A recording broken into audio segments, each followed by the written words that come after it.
Hey everyone, Logan here, and today I want to do a new boat orientation here on this Tidewater 232 SS I have behind me. Now this orientation video will pertain to most Tidewaters in that size range. Location might be a little bit different per model, but let's go ahead and dive on in. First and foremost, one of the, if not the most important thing with the boat is always making sure we have our boat plug in that drains out of the bilge. And just make sure you put that in as soon as you get to the boat ramp or the launch, wherever you're going. But anytime it's out of the water, at least certainly on a trailer, always good to keep the boat plug out. That allows the boat to breathe, dry out. You can see we have a little condensation coming out too on this particular one here this morning. Okay. Next, we're going to notice a few scuppers down here. The way Tidewater builds their boats, everything drains down and out the scuppers somewhere or another. Next, I would typically show you and talk to you about the boat transducer, and that's what reads our depth, gives us sonar. This particular one has not been installed yet, so let's go ahead and step on over here to another Tidewater that does have it. So here is our transducer, and biggest thing here is notice how the transducer is parallel here with the hull. That's going to be important to make sure you get accurate reading. If for some reason your depth is reading erratic or not reading, first thing I'm going to ask you to check is make sure that's parallel with the hull. Stepping on back here to our 232 SS. Next we're going to talk a little bit about the engine. This one has the Yamaha 250. And first off is flushing, at least for us down here in the saltwater. Anytime we use our engine, we want to make sure to go ahead and flush it afterwards. And this right here is our flush port. Go ahead and screw that off. It's a regular male hose and hookup that you're going to put in there. And all you're going to do is turn the water on, let the water run for about 15 minutes, and go ahead and turn the water off and reattach that.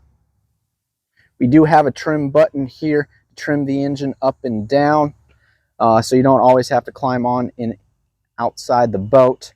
And when you are flushing it, best is to have the engine in the downward running position like we see here. In addition, anytime you're storing it, unless it's in the water, always going to recommend having it in the downward running position too as well. What that's going to do, it's going to relieve pressure here off our trim and tilt motors.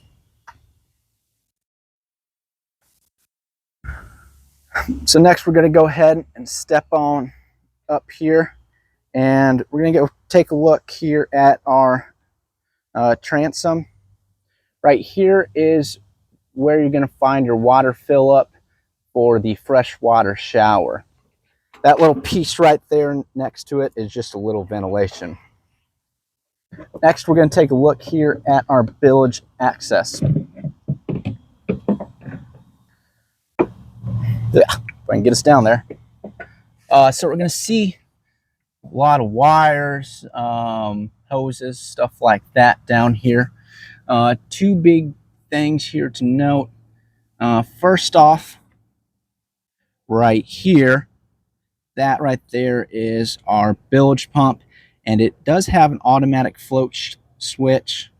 Important to check that from time to time, both at the helm to make sure the bilge works, and then I like to once a year, typically every spring, actually put a little water down here, fill it up to make sure that the float switch does work. So next, right next to it, right here, this is going to be our pump here for our raw water and our live well. And most important thing here to note on this is going to be this lever. So I haven't seen it happen in a long time, but God forbid for some reason one of these hoses that is connected to it comes off or something. Because this is a through haul, you're going to end up getting a lot of water here in the boat. But what that lever right there does, if for some reason that happens, you can go ahead and flip that lever, and give it a 90-degree turn downward, and that will close your sea cock down there to make sure no more water comes in. Go ahead and put that back on. Okay, so now go ahead and get to a little bit more of the fun stuff. Stepping on inside, this particular model, we have our battery switches, our battery switch and our battery trays right here under our aft port side seat. Now, I want to talk about the battery switch here a little bit. Sorry, this is hard to film at this particular angle. So this is a regular Perco battery switch, and it's got a 2 battery setup. So in the downward position, as you see right here, that's off. We can see here battery number 1, battery number 2, and combining 1 and 2. The recommendation here on the battery switch is you always want to be alternating, run it on battery 1, battery 2, and vice versa, just to make sure that the engine is keeping both batteries nice and charged. Now, for some reason, if either battery won't fire the engine up, you can turn it on up here to 1 and 2, and that will pull from both batteries to get the engine fired up. But once that engine is fired up, go ahead and switch it back down to one or the other and run it normally. Next, right here, we're going to see a little breaker down here. And if for some reason something funky is happening to your electronics, stuff up there in the dash, typically I'm going to ask you to check this first. We can actually go ahead and press it, and you see that little red lever. So if that happens, go ahead and just press that on back up, and everything should work normally. So now we have the battery switch on, and we're ready to go ahead and take a look here at our dash area. Of course, I have all of our covers, our electronics. Let's start with the easy thing.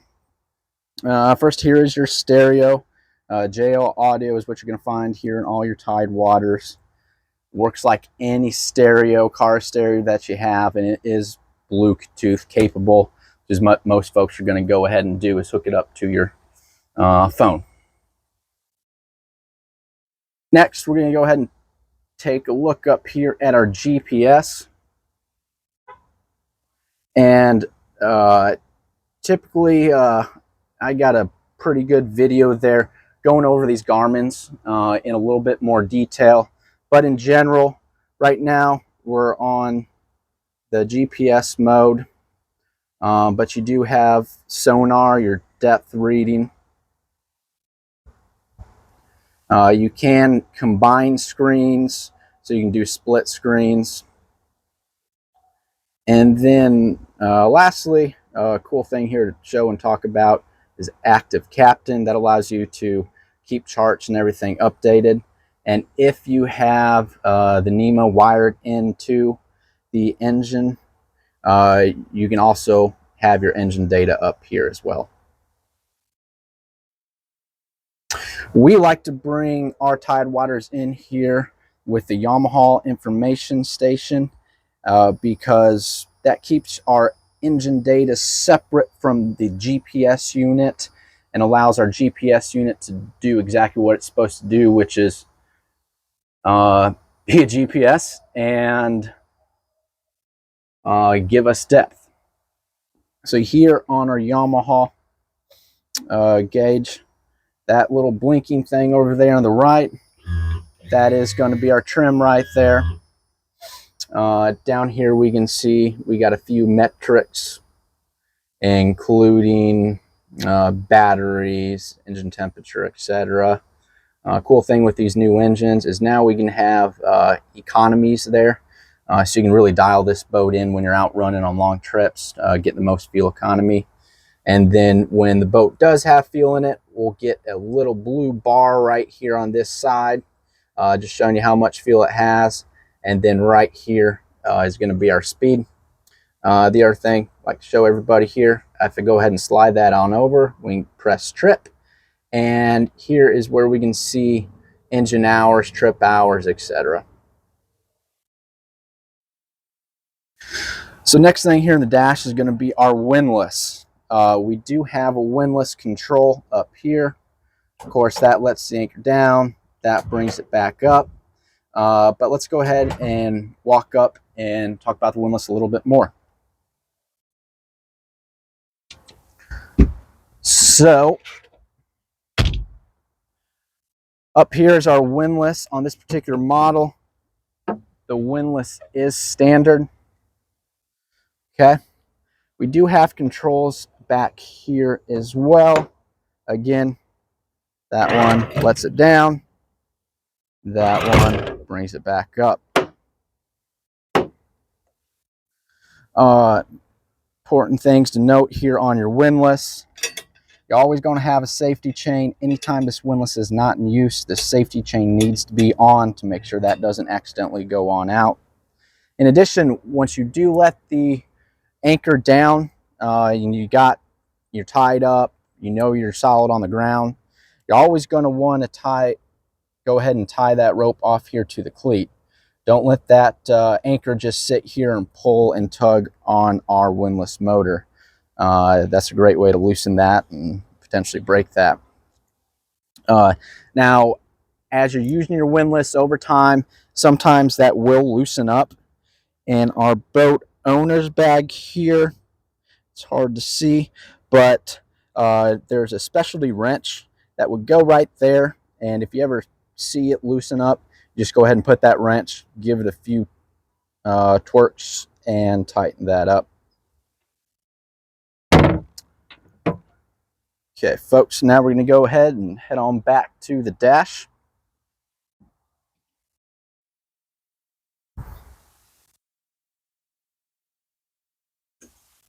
Right here we got our trim tabs. Those trim tabs are for leveling the boat out, especially when you have a lot of people there on. A few helpful tips and tricks here with the trim tabs is when you're going adjusting, you always want to tab it. Don't hold on it, because there is a second or so delay from that trim tab to the reaction on the boat. And then the other thing too is, if you notice you need to readjust the trim tabs, best to always bring them back up, start from new, and then adjust accordingly. The worst thing you want to do is bury one trim tab, then you bury the next, then you bury the next, and all of a sudden the boat is riding nose down. Okay, this is one of my favorite standard features here on this boat. Is actually, this is a wireless charger. Great location. I've never lost my phone when I set that there. Of course, we got our steering wheel here, suicide knob, and right next to it we have our throttle. Pretty simple. Forward puts the boat in gear. Right there's neutral. You can sort of feel it. And then, of course, putting it down puts the boat in reverse. In addition, this right here is our trim. So as we press that up, go ahead and take a peek back here. We can see the engine is rising up. And same with pressing it down. Next, sorry this is so close, guys. Next is going to be our key. As you can see, we got the ignition on, and one more click over will turn the engine over. And this right here is a really important piece. This is our safety lanyard kill switch. Anytime you're going faster than no wake, this should be on you. Anytime you're going faster than no wake, please wear that, guys. It's very important. Now we're going to take a look here at our touch buttons and go over this. Most are pretty self-explanatory, but I want to make sure to go over every single one here. First, horn. That works great. Next is going to be your navigation / anchor light. 99% of the time you're going to use navigation. That's going to turn on our red and green light here on the bow, which is in the rub rail, and then our white light here at back. Right now it's folded down, but anytime you use it, you should go ahead and fold it on up. And to note here, this is a double press button, so press it once, that's going to turn your red and green, and then the second time will just turn on your white light at back. Again, anytime you turn those on, always check, make sure that they are on. Next to it's going to be our livewell. Turn that button on. You'll hear a little hum here back at the livewell. And some things to know here on the livewell. Tidewater does a blue circular oval lit livewell on almost every single model. And in our boat bag, we got a little strainer plug that can go right down here, or you can just plug it up if you're not running more water into it. And essentially the way you're going to use this livewell is go ahead, get it filled up, and then once it gets up to the right height, we can adjust the flow right here so that the water is flowing out and coming in at the same rate. But again, know that you can adjust the flow right here. In addition, especially for nighttime fishing, we got a little blue LED light right there, and that's a separate switch up here on the dash.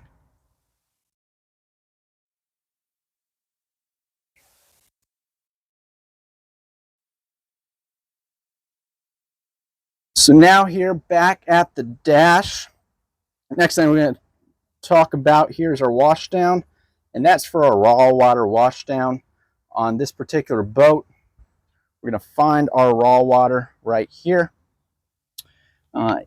Easy enough to operate when we are in the water, and turn that on. And actually, must be a little water still stuck in the hose, we can see. Turn on and off. Basic hose hookup right there. Most people keep a scrunchy hose with a handle on it, but do note that it is raw water, so whatever water you're sitting in, that's the water that's going to come out the spigot. So if you're sitting in salt water, just be aware that you'll be hosing the boat down with salt water. Bilge pump, we talked a little bit about that earlier. Of course, it does have an automatic float switch, but you can turn it on here manually. And if you do turn it on, I always let it run 15, 20 seconds. Look over here on the side, see if you see water pumping out. And once that's done, you're going to want to go ahead and turn that back off. Courtesy lights, we do have a few courtesy lights, including our cup holders here at the dash do light up. And then we got a few lights here standard around the console, like this one. There'll be one here on either side of the console and one in front.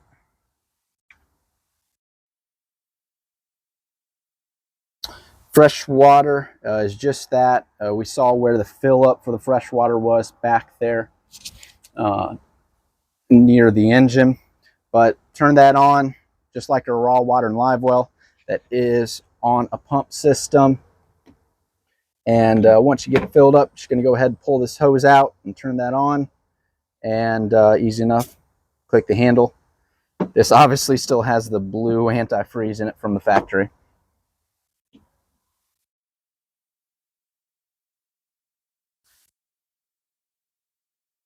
Underwater, if you do have underwater lights or ever want to add it, there's already a switch right here for that, and power to as well.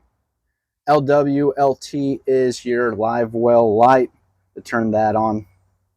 The rest of these are accessory switches. Those are blank. So if you ever wanted to add more stuff, easy enough. We already have little switches there. Next, we're going to look on up here at our electronics box and talk about these switches up here. Forward spreader, side spreader, aft spreader. These are going to turn on our spreader lights, traditionally used for fishing at night. We're going to see we have 3 here at the back, 2 here on either side, and 1 in the front.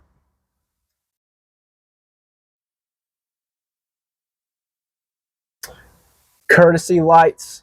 We do have courtesy lights here in the T-top, and those are going to be found here on either side of the speaker.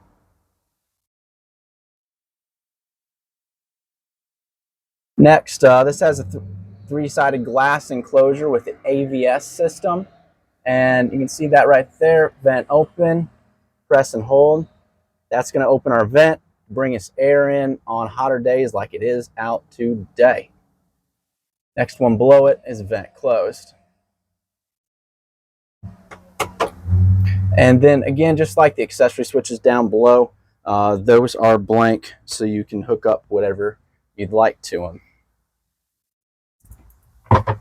Here we have our compass. That is actually now standard here on this particular model for this year. Next, we're going to swing on in here and look inside our center console.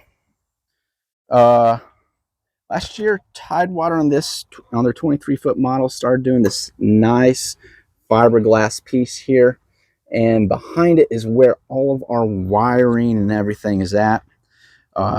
It is held on by these little screw caps, and I'm going to go ahead and take these off, and I want to talk about a few things back behind here.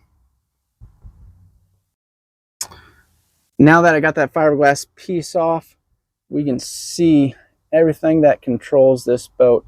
There's a lot of technical stuff back here, but 1 or 2 things I want to show you real quick. First off, our anchor windlass has its own breaker. That's going to be found right here. That operates just like the breaker there near the battery switches. And then next right here, these are nice push button fuses. So if you call me and tell me something weird is happening, the horn's not working or something, I'm going to ask you to first check that. And then right beside it, we do have a fuse box too as well. And again, that's typically the first thing I'm checking if for some reason something funky is happening to the boat.